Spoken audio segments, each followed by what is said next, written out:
Hi everybody, today in front of me I have this Realme C31 smartphone, and in this video I would like to show how you can download and install the Opera browser on it.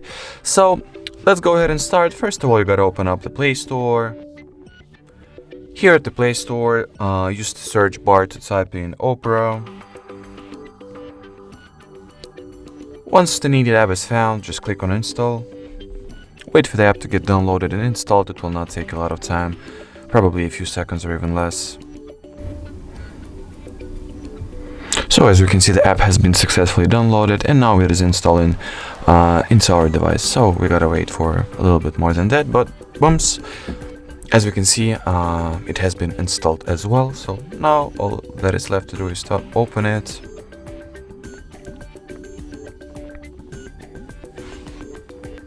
Continue. Here you can either enable or skip some of the options that this browser has to offer. I'll just go and enable ad blocking, enable checker blocking, get some required permissions to the browser, and we are all set. So that was it for this video. Thank you so much for watching, and bye bye.